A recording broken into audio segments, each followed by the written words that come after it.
What's up, Iron investors? Welcome back to another episode, Iron Capital Talks, the podcast where we aim to interview C-level executives, founders, real builders in the blockchain industry, crypto investments. Today, the conversation is with a very interesting guy, real builders in our industry, Prakash from Enjinstarter, the founder and CEO. Thank you very much for accepting our invitation. Oh, thank you very much for having me here. I'm really excited to be here. How's it been? It's been great. It's good to be back in Dubai.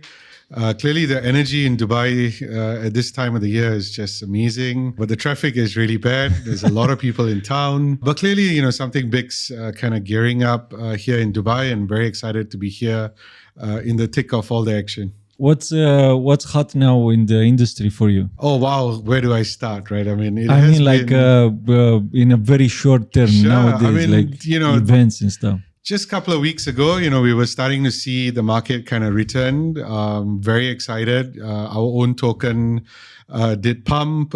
We did feel a good return into the interest in GameFi, and a lot of things were looking exciting. Everyone was talking about the whole bull market coming back. And then, of course, this week, we had to deal with the unfortunate incident with CZ and Binance. But it's great to see how everything has bounced back almost the next day. It's a testament that, you can't stop what's to come. Definitely, we believe the bull market is around the corner, and we're all just building, patiently waiting. I think we've definitely seen the bottom, and only better times are ahead. How do you see this actually for the industry? You see it like in a bullish move for I personally, and this is my personal opinion, but I really feel CZ's kind of sacrificed himself so that all of us can have a bull run. And I think this really also now begins a new journey where regulation is going to be quite crucial in our industry. I am one who believes that regulation is required for us to kind of mature and also be able to bring in the next phase of consumers and retail investors into the space. And I think this is now a new chapter that has been started. And this is where we all now need to figure out what are the key regulations that we're going to go after. You see it like a new era in the Definitely. industry? Yeah, it's a new chapter. And I believe we are just at the beginning of something much bigger. And I also believe this is where a lot more larger corporates are going to start participating with clear and transparent regulations. A lot of brands will feel comfortable participating in this space. And once that trust is established, we'll definitely see a lot more new participants coming into the space. I know you're running a very successful Launchpad Enjinstarter. I want to ask you, what's your major bet for the next bull? Where is your focus, attention? So I think, we started this business in April 2021. We did our own token sale in October 2021, and it was the bull market back then. And GameFi was the main theme, right? But unfortunately, a lot of bad things actually happened in the space. A lot of projects that raised capital couldn't deliver on the key promises. And I think back then the focus was a lot on play to earn, and the focus on quality games wasn't there. And I think we've kind of come one full cycle. We're definitely going to be seeing a lot more quality games that are focused on delivering entertaining value before actually talking about commercial value, right? A lot of gamers out there, they want to have fun. They want to, avoid some of the big problems that exist in the world today. And they want an outlet, and they want to have fun doing it, right? Earning money becomes a byproduct of participating in that ecosystem. And I think in the next bull market, we're definitely going to be seeing that. We're very excited to be working very closely with Miston Labs and supporting them with some of their projects they're going to look to launch on the Sui blockchain. And we're really, really excited about the quality of some of these games that are going to be coming in. So we definitely feel GameFi is here. It's a team that we'll continue to build upon from an Enjinstarter perspective. The other key narrative that we are really excited about is the whole Bitcoin ordinals community. We believe that Bitcoin's golden hour has arrived. In every technology, there's always a cycle. We all started our journey with Bitcoin, and now we come one full circle where Bitcoin's going to have a greater amount of utility. We're definitely seeing a great amount of energy coming into the ordinals ecosystem. And this is where we'll definitely start seeing a whole lot of new games that will be built on the Bitcoin ordinals ecosystem. It is still the largest, total value locked within the Bitcoin ecosystem. But at this point in time, it's primarily a store of value. But soon there are going to be games and metaverses that are going to be built on that, where we can now tap on some of that value that's locked there and start building out a whole lot of use cases on this. Awesome. After you've seen all these things, right? Like being in the market for so long, and not only with Enjinstarter, but you as an individual, particularly with the company behind, after all those failures, like how do you manage now to filter those projects that you might think at the starting point they have these little things that from now that is not going to work if they're going to do it in that way? That's a real tough question, to be honest. I think that is one of the biggest challenges that we face because we are entrepreneurs ourselves, and sometimes for us to kind of challenge other founders based on what they're building. And everyone comes in excited, everyone comes in with a whole lot of hope. But sometimes the reality is, the execution is going to be very tough. Back in the day when we started out, we did invest and support projects that were very early stage. And those are some of the mistakes that we actually made. But these days, what we really look for are founders who have stuck around, who built during the bear market. They need to at least have an MVP or a playable game. And they definitely need a community which is pumping. And it's a true community, right? And back in the day, sometimes we supported projects that have metrics that were artificial. It was kind of created to kind of give you a false impression that they're very popular. But once you start executing, you realize that, they didn't really have that community there. So these days, we do spend a lot more time digging to make sure that we do our due diligence. But more importantly, we've also kind of assessed how faithful these communities are going to be. Are they there just for the token sale and then they start flipping it?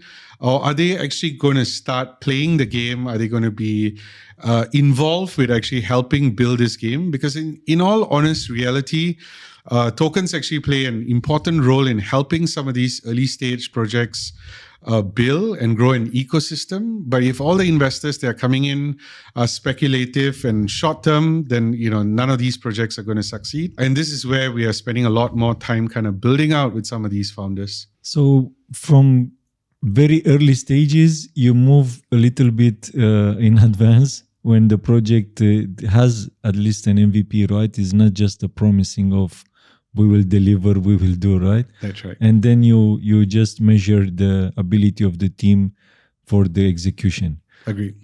How much weight do you put for behind the marketing team when pre or any investment? Oh, marketing is going to be crucial, right? I mean, we always kind of emphasize the importance of marketing. Most of us in my team, including myself, come from a marketing background, and we always share as much as we can. And being very real with our marketing, making sure that the promises that we're making to the community are achievable are very, very crucial. But marketing is one of those things that never ends. We feel the team needs to be a builder, but also needs to be a phenomenal marketer. Both online as well as offline. And that's something that, here at Enjinstarter, we do support a lot of our projects and partners. And we also bring in the best of breed marketers to kind of work with us. Because in Web3, marketing is a ever evolving space. Every day we need to figure out new ways to kind of reach the community. It gets very noisy. And sometimes we make mistakes, we lose people, the community leaves, and you need to find a way to kind of bring these people back. So that's going to be a very crucial thing. With most projects, what we also do these days, we look at Web3 marketing, but we also make sure that they are looking at Web2 marketing to bring new people into the space.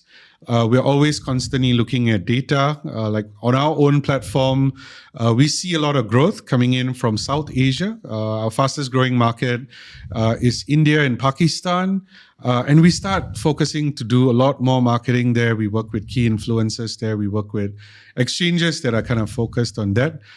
Because you need to go where the action is, right? You can't just spray and pray. And I think these days is also a lot more sophisticated marketing where we can do wallet-to-wallet marketing. We partner with people like Chainwire, where it's a PR distribution service, and it allows us to actually, make sure that the messaging reaches all the top crypto media platforms. But yeah, in a nutshell, it's important to look at Web2 and Web3 marketing, and it's a very crucial aspect in our business. This one is a lot of pressure behind because you have at the end Enjinstarter, it's a business. So you need to have this mix of, solid projects that will perform very well. Obviously, that will put a lot of weight behind your brand. Agreed. But also you need, hype, and you need your name out there. And what would you do in a position where you already know that the product is not, top quality of something, but you see that the marketing is great and they can really have this ability to create the hype behind? Well, would you take this project, or you say, okay, pass? Right. Well, Danny, that's a perfect question. I love the questions that you're giving me. At the end of the day, the community is our priority, right? We need to protect the community, and the community has put faith in us, and they've also put their investments with us, right? So at the end of the day, we will not put a project that we're not comfortable and expose them to our community. I think that's something that we always look for. But sometimes, being entrepreneurs, we fall in love with founders, we fall in love with projects, and there's some projects that actually need more time. And this is where we actually bring them into our incubation arm. We spend a lot more time with them. We look at it more like a venture builder. And we try to kind of fix some of these problems. We try to help them be better. And if they actually achieve a certain comfort level, then we'll introduce to them. So it's not a flat no, but it's maybe not yet. But come and work with us. And we try to bring in additional partners to kind of help them evolve to the next level. We always believe that, working with founders who listen and are teachable are the best people to work with. And that's something that we always look for in the projects that we support. You guys, in terms of Launchpads with, let's say, other competitors, like other big Launchpads in the space, are you guys in a kind of larger mastermind? You work together and to bring, at the end, you pull the same rope, right? You want to bring solid projects, people will enjoy, also make money with it. But, for gamers, for example, to have like super quality and fun games, right? To play with. And then if you can make a couple of bucks there, it's a bonus, right? But at the end, is this another rope that you have as a founder and CEO to have great relationship with other launchpads? Totally. I think, working together as an ecosystem has always been, since our inception, our principle. We've always partnered with the likes of CDFI and Bullperks and Spores. And, we've also had success stories like ChainGPT, which actually did their IDO on our platform, and eventually we share a lot of deal flow, we share a lot of insights, and we actually do operate very, very closely. We share information. Because at the end of the day, we need to protect the industry. We need to make sure that bad actors don't leverage the Launchpad ecosystem to actually scam the community. So we do share a lot of information. We also share deal flow with other Launchpads. And each one of us brings a very, very unique proposition to the place. A lot of projects come to us because they want exposure to our communities in Southeast Asia, to our communities here in the Middle East. And that's one way that we all value it. Each one of us brings a very different value proposition.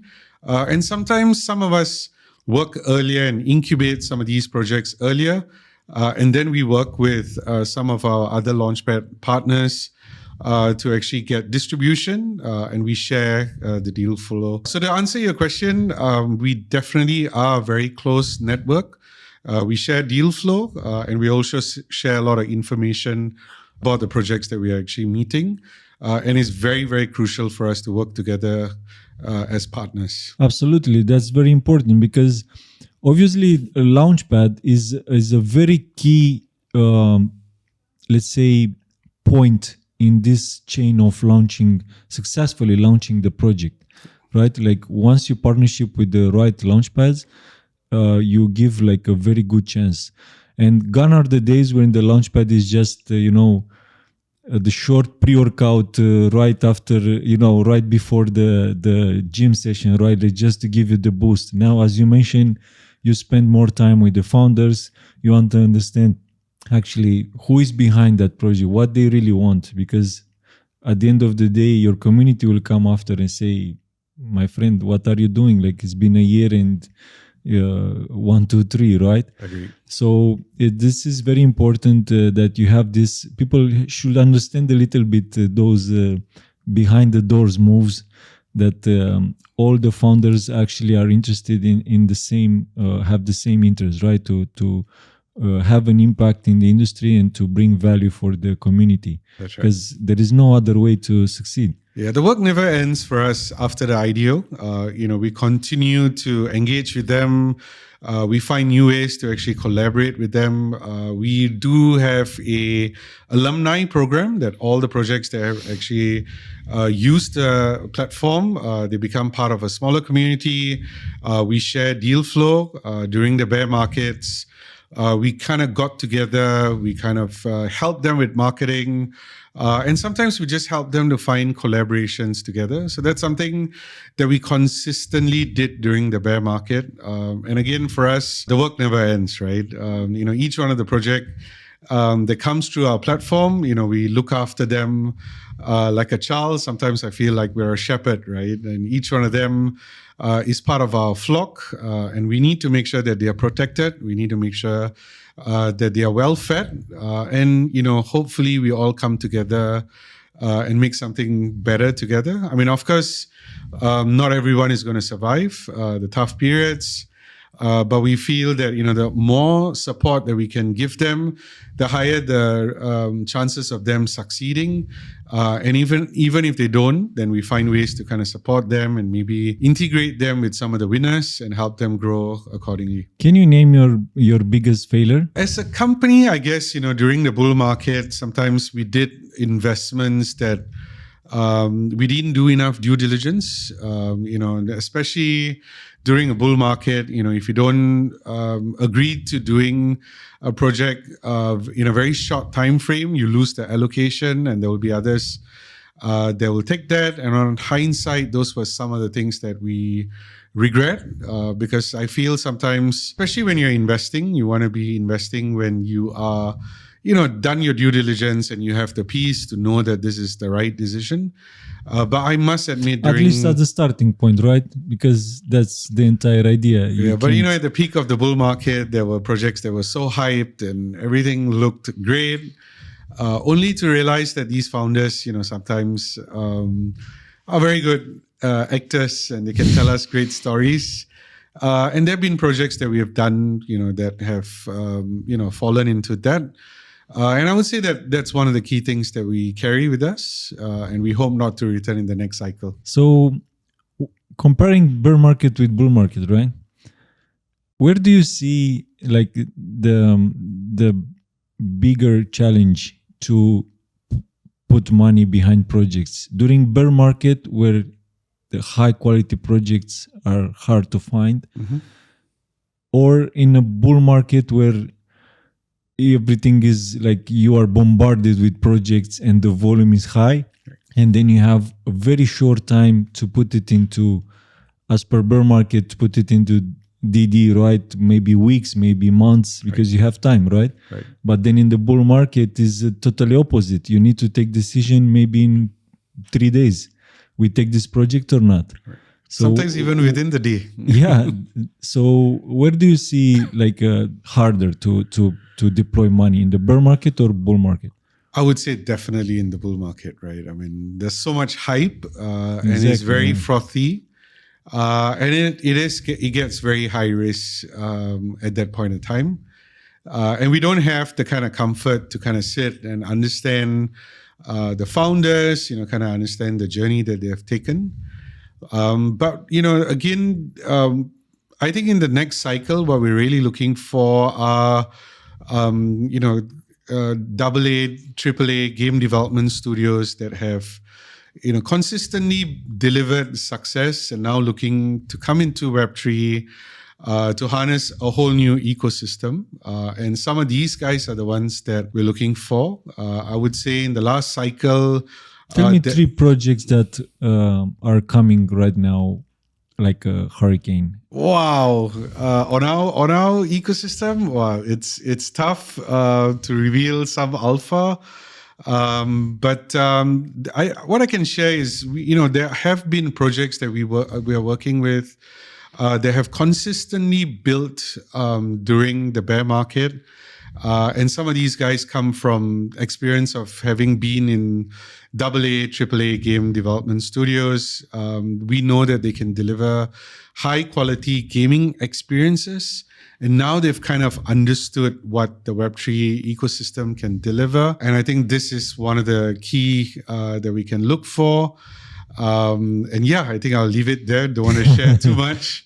Until some of these are signed. But I think that's really one of the key things that we see that's going to be different from what we saw in the last bull market.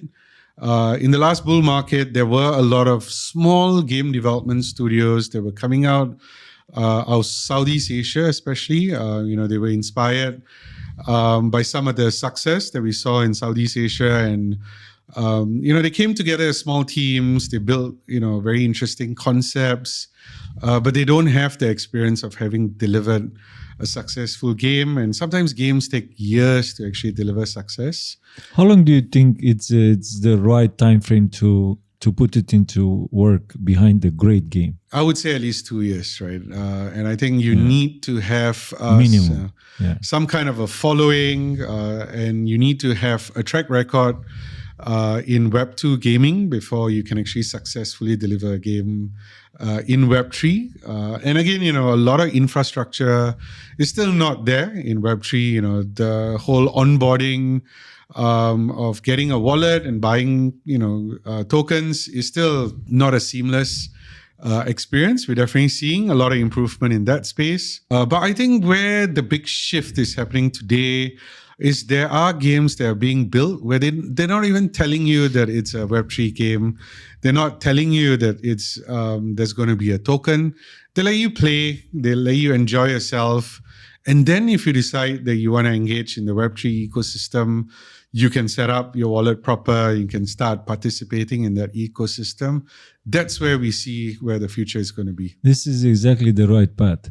I think the founders in gaming, they understood that, okay, after this entire noise and hype and everything what happened in the last 2-3 years in the industry, gaming particularly, Agreed. They got the point that, okay, we need to have a great product first, then it's a matter of monetization. If there is no fun in the game, it's like zero value there. So now they go back to basics. Now they go say, okay, we need to put it into work to build actually a great game in terms of fun. Gamers, this is the adrenaline they're looking for. They look for fun. Agreed. And then we use blockchain industry and technology to increase the experience in the pocket as well. But that's pretty much the foundation. I want to ask you about the metaverse you mentioned, right? Like the metaverse, do you see it in a 2 to 5 years coming, like with a big impact, and you see like a soft landing? People will slowly start using it, or you see it like a big impact? For sure. So I guess, with every technology, we go through different cycles. There's always a building cycle, then we go on a bus. And then a lot of consolidation actually happens. I think what we're going to be seeing in the next cycle, especially in the metaverse, is there will be a lot of consolidation. You will see games that have been built in the last cycle now partnering and integrating with metaverses that have gotten certain traction. We definitely feel, at the end of the day, gaming is the first metaverse. And we're definitely also working with a whole lot of partners, for example, like Land Vault, who's building protocols like the Matera protocol that we have invested in supporting. And this is where they're going to be building a whole lot of tools to kind of solve some of the problems that we're seeing in the metaverse, right? One of the biggest problems that we saw was the whole ghost town effect. People are building all these brand experiences and all these immersive experiences, but there's no one there to actually experience it, right? So now there are tools, and this is what Land Vault with Matera is solving, where they're bringing in builders, they're bringing in brands, and they're connecting them with land owners to kind of build brand experiences. It reduces the costs that brands will take to actually kind of immerse in these environments. And a lot of brands are now looking to immerse with the gaming community because it's a captive audience and it's a deep engagement with them. Big passion behind. Exactly, yeah. So I guess to summarize that, I feel the next phase is a lot of consolidation, right? Not all of us can build the entire universe on our own. And this is where we all need to work with each other so that we can actually consolidate. And that's going to be the next phase of the metaverse era. In terms of infrastructure, which blockchain do you see like a big horse for the next bull, like absorbing a lot of gaming? So we're definitely very excited about the work that we're doing with the Sui blockchain. I think, in terms of community acquisition, they're doing a phenomenal job. And in terms of creating community engagement, I think they're doing a phenomenal work there. And we're really excited about the things that they're building, including the ZK rollups and the easy access to kind of sign up Web2 gamers to come into Web3. And the gaming incentives that they're providing for their ecosystem. They position themselves as a big stream for gaming, right? That's right, and it's a lot of TPS that they're doing. So I think at the end of the day, performance is going to be very crucial in the gaming environment, and you really need to kind of provide that seamless experience. Otherwise, the gamers will leave. So we're definitely excited about the work that we're doing with the Sui blockchain. Any other top 20 something? Do you see people will shift? I mean, I'm going concrete. Do you see, for example, a shift between building on Ethereum, going a little bit lower to Solana, and then go to AVAX, for example? Sure. Do you see, like, we've seen a lot of buzz, right, in terms of gaming in the AVAX ecosystem. Agreed. A lot of very nice projects there are coming. So do you see it as a potential ecosystem? I'll speak on behalf of our community, and our community really looks for where there's lower gas fees, right? So I guess that is going to be kind of a crucial factor, especially when assets are going to be moving in the chain. So I guess as long as blockchains can provide high TPS and the gas fees are low, I would say that these are platforms that we're looking at partnering and doing more work on. And we also really look fast and cheap, as well as layer ones and layer twos that are actually putting a lot into the ecosystem. I think that's one crucial aspect that we're looking at, where it's built around community acquisition as well as retention, right? Where you really need to focus on keeping the community happy, engaging with them, giving them incentives, and also kind of giving them fun, while they're there. These are the key things that we kind of look for when we look for partners to work with. I know you're a visionary investor and you look forward all the time when you build moves. I want to ask you about your project on sustainability. Please tell me more about that and what's your vision with our project. Awesome. So I guess what we have learned in the past 2.5 years of running Enjinstarter is the power of the community, right? We can come together as a community, we can raise money, and we can influence whether a project is going to succeed or not. And that's really the power of what the community can do. So leveraging the experience that we've had in terms of crowdfunding, leveraging the experience that we've had with helping some of these projects build very strong storylines. We spent a year and about 14 months kind of going on this journey of exploring what else can we do with Web3. And this is where we recently launched a new brand. It's called Aya. It's headquartered here in the UAE and its primary focus on climate finance, where we are now leveraging Web3 technologies to do crowdfunding to solve real world problems, right? I think we're living in a world where we moved from global warming to global boiling. And this is where, the community wants to see what is it that they can do. And we strongly believe that each one of us has a part to play, whether it's contributing $1 to a project or maybe investing into projects that can actually solve real world issues is what Aya is building at. And a bigger part of that aspiration is also to get more into the real world asset tokenization aspect. I think tokenizing real estate and other existing assets today is going to take some time, but we found that there is something exciting called carbon credits, which at this point in time is not regulated anywhere around the world. But soon will come into regulation for many corporates, right? From Singapore, where I come from, in 2025, there's going to be carbon tax. And it's not just for the top polluters that you have to pay carbon tax. Every single business that's there, where you're a startup or an SME, will need to get into carbon accounting. And we believe that there will be a great need for carbon credits, and more so for high quality carbon credits. And this is where we feel the blockchain plays an important role of making sure that there's provenance. We can trace every carbon credit, where it's being created, who bought it, how many hands it exchanged, right down to the point where it gets retired. And this is where we feel the blockchain solves a big problem, which is something exciting that we're building towards. So Aya is something that will be upcoming. We are in the process of getting our license with VARA. And again, that kind of brings in a whole new trust to what we're doing. It would allow us to serve projects from all around the world, as well as work with investors from all around the world, by anchoring it here in the UAE, positioning the UAE as a global hub for green financing. And it's very exciting because, in less than a week, we're going to go to COP.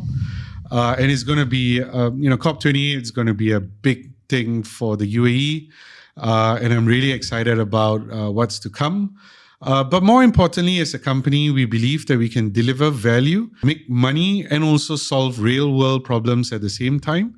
And that's one of the motivations for us to kind of continue building in this space. Why did you choose to build here in Dubai? Well, at this point in time, I mean, would say, as a company. Yeah, as a having been in the space since 2015, 2016. It's taken some time for regulations to get to mature. But I think the progress that we're seeing that's happening here in the UAE, it's been phenomenal. And I strongly believe that, the UAE is going to lead from a regulatory perspective. I am one who believes that regulation is important for the digital asset industry to mature and to grow. And it's not fun. It's not easy. It's not cheap. but we definitely all need to figure out what's going to be our regulatory strategy. And I believe that the UAE has been very proactive. They have been very nimble in terms of adapting to an ever-evolving industry, and they've worked very closely with us to kind of create the right regulation that is required for our business. And I believe that, as long as we have the right regulations in place, we can build a stable business. And this is something that we can target investors who want to build for the long term.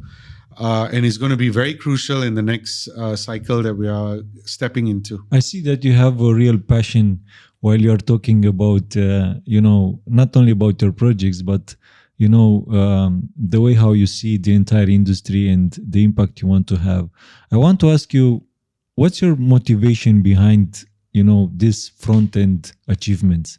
Like, once you feel that, okay, this company, this project is already successful, like, what's the real fulfillment behind for you? So we started this company because, we felt that investing into early stage companies is an asset class, right? And it was restricted to a small few. And we felt that it was important for us to democratize that. We ourselves made money because we were at the right place at the right time. We met the right people, and we got some of these early allocations for ourselves personally. But I felt that if we can now, institutionalize this and help more people actually make money, it's going to be a great way for us to kind of build a business. There have been, people who reached out to us because, they come from emerging markets, and whatever that they had made on our platform help them buy medicine for their family, or help them, survive during COVID or some tough periods. And that's really, my personal motivation. It's not just about making money, but it's about the impact that the work that we do can deliver. And if there are families and if there are communities that we can support with the work that we're doing, that's our big motivation. And again, we need to be very responsible when we come up with these investment opportunities. And what we're trying to evolve is from just selling lottery tickets. We're trying to find ways that we can actually deliver stable, regular income, where we can now create a new financial system that can actually help people to get, fixed yields, can kind of get a secondary source of income, which I feel is going to be very crucial in the economic environments that we're dealing with high inflationary rates and, potentially a recession coming. Everyone's going to need a secondary source of income, and we strongly believe that the digital asset industry can deliver that. And that's what we're building towards. Would you do everything what you are doing right now without doing money just to have impact? Sure. I mean, at the end of the day, as long as we deliver value, the money follows us. And it's in most cases, that's what we always look for. The projects that actually keep us awake most at night, the commercial strategies may not be very clear. But once we can show the value that we're delivering, the economic value naturally comes, and that has been our guiding North Star to date. What did you choose in between, being in a top 10 richest guys in the world, or like have a Nobel Premium or something like that? A Nobel Premium? Nobel is the award for the all those individuals in the world to have biggest impact in their industry. Sure. Right? Yeah, I think what we look to do more in the next cycle is to measure the impact of the work that we're delivering. We constantly look at it from a Launchpad perspective in terms of the ROI that we deliver to the community, and that's something that we constantly strive. With Aya, what we have done is beyond the commercial benefits, we're also looking to measure the impact that we're delivering in the real world, right? And I think that's something that we'll constantly look to do. So yeah, to answer your question, I think we don't need to be the richest person, but we want to be known as the people that actually deliver the most amount of value. And that was probably what gives us most satisfaction. You mentioned already a couple of times the word community, and I've seen that it's very important to you. Is this the key pylon when you build something? You want to have there like a big support from your audience, from your community, with everything what you do? That's right. For us, we will not be here today if it's not for our community. And these people are participating with their time, with their effort, and their money, right? So our responsibility towards them is very crucial. And everything that we do is always community first. And we constantly look to deliver value to our community. When we look to grow the community with other communities that we partner, we always look to see what is the value that we can bring first before we look to see what is it that we can benefit from a corporate perspective. And that's something that we always look to. And what about the moment when community will ask you, yes, bring this project, we want this project, but it's not the right one. Yeah, but the community wants the project because they know they will do money with it. Yeah, it's never easy keeping the community happy. Sometimes doing too much, giving them too much allocations, we get into trouble. But I guess, for us, sometimes it's important to stand our ground and, because of the experience that we've had. But we're never always right. We have missed opportunities and, sometimes people within the community will call us names. But in most cases, time will always tell. And it's never 100% for us in terms of success, but the community appreciates that we're always protecting them. We're always looking to deliver value to them. Sometimes when projects come on our platform and they don't do well, we refund these projects back to the community, and the community always appreciates that. And that's something that we will always constantly maintain. How do you stay updated and, in top of the curve with everything what's going on? Like from where you take, the information, the knowledge, how to stay educated with everything what's going on? Because it's a huge volume, right? It's a big amount of information. We are literally bombarded every single day. That's right. Not only with good news, as we can see right now. We are around the Binance event, right? At the moment of the podcast. So when those kind of things are happening, there are so many implications behind that.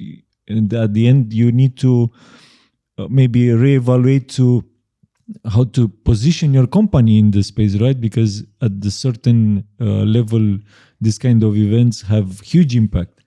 And how actually do you stay updated and all this? Well, I'm very, very thankful race to have after knowledge. Yeah, very thankful to have a team that works 24/7, they're constantly in conversations. They're constantly speaking to projects.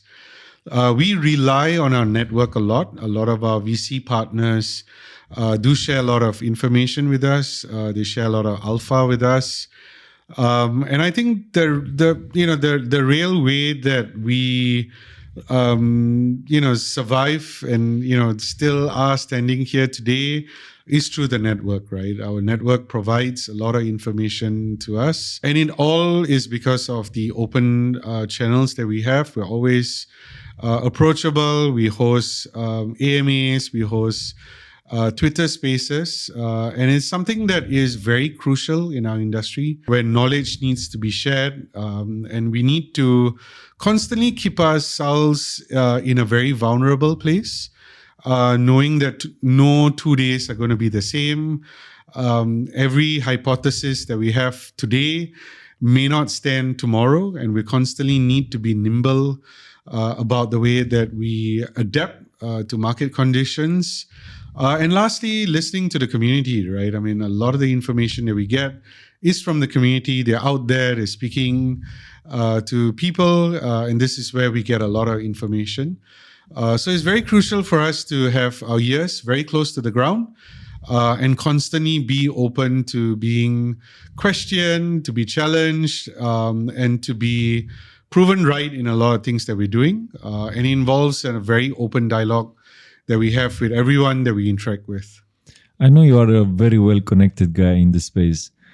Give me please 1, 2 tips in terms of networking, like to literally, if I apply these, I'm going to explode my network. Sure. So yeah, networking is a big part of our industry, but it's also really very challenging because we attend a lot of events, and sometimes we're jumping from one event to another. And to me, I think it's been a big struggle for me sometimes being able to follow up and making sure that we at least have one follow up with each person that we meet.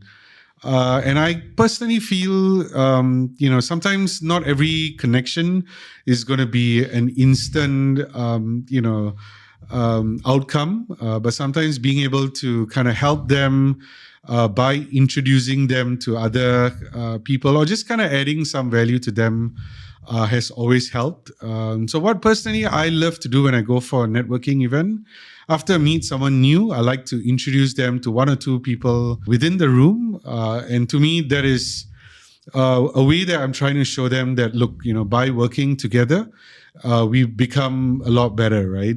So 1 + 1 equals 11. And this is where we can amplify every single relationship that we meet and connect with and constantly deliver value. We never go to an event hoping to get value in terms of getting a business deal or meeting an investor and pitching to him. It's all about relationship. It's all about kind of sharing with them what's happening in our universe, what is it that we can do to add value to them, and eventually finding a way to also bring some value back to us. So yeah, in a nutshell, I think it all comes down to value. What is it that we can give and what is it that we can receive on the way back? What's most important, the way how you start the relationship or the way how you end the relationship? Wow, ending relationships is never easy. I think that's one of the hardest things to deal with. But sometimes, it's different timing, right? I mean, at the end of the day, for things to really happen, I always believe you need to be in the right place at the right time. I mean, in that relationship, it's happening. Like, agreed. It's not something that we are facing this all the time, right? Right. The shit hits the fan. The vision is not there anymore. That's right. We are not on the same page. Do you approach this like, okay, I'm never going to do something with this guy, or you keep the things? I would say it has been a open personal journey, right? I think in the early days, especially with a lot of ego, you take things too personally, and you tend to cut people out, right? And these days, I feel that people come into your lives for various reasons, and even if the relationship didn't turn out well, they just making me become a better version of myself, and I try to apply a bit more grace in that. But it's not easy, and it's something that I'm still learning and practicing on. But I feel because our industry is so small, the chances of you, again, crossing with people that you may not have had a good relationship is going to be very high. It's important for us to maintain cordial relationship. I'm not going to go out of the way to do something for them, but at least to be friendly enough to smile and say a few words. Absolutely. Is going to be quite crucial. Do you feel like the more painful is the experience, the more growth is for you as an individual? Definitely. I think, whether it's a staff, we get into relationships because we see a common vision, and whether it's a staff, whether it's a partner, whether it is a project that we're investing in, that's where we all come together with a very unified vision. And when people can't deliver on what the promise that they're given you, it affects you, right? But that's something that I tend to take very personally, but it's something that I also feel, different people are in different journeys in their own personal development, and I can't judge them based on where I am today and my values. And as long as they don't, come with a reason to cheat or to steal or to rob you, I think, these are things that we can forgive and, maintain cordial relationships with. your ego is not your amigo, right? Like I a like that, famous right? quote. Yeah. So definitely in business, nothing is personal, and the faster you understand this, the easier way is for you to move forward in a very accelerated way, right? I In terms agree. of Right. networking. That's great advice. Prakash, we need to wrap it up for today. I'm super grateful you come, and thank you very much for coming to Iron Capital Talks. I want to see you around building big things, and yeah, we'll see each other for sure in the next events. Thank you very much for the opportunity. Very excited about what you're doing. Very excited about you're building. More importantly, thank you very much for giving me this opportunity to come and share my journey, and look forward to doing more great things with you. I think timing is perfect. We're at the beginning of an exciting new cycle, and the fact that we're all sitting here positive and excited about what's to come. It's exciting. Do let me know if there's anything that I can be of help, and love to do more with you. Thank you very much for the opportunity. I appreciate. We're on the same page. Obviously, the entire value of the podcast is made by you guys, real builders in the space. As you know, guys, we can find us on all major social media platforms, Iron Capital News. If you like the episode, you have any comments, please drop us in the comments below. I'm really interested to read all your feedback. And let me know if you want any specific names that you want us to bring at the table. We'll do our best. And thank you so much for watching, and see you on the next one. That's it. Awesome. Thank you Thank so you much. very much. Yeah. Thank you. I appreciate Pleasure. it.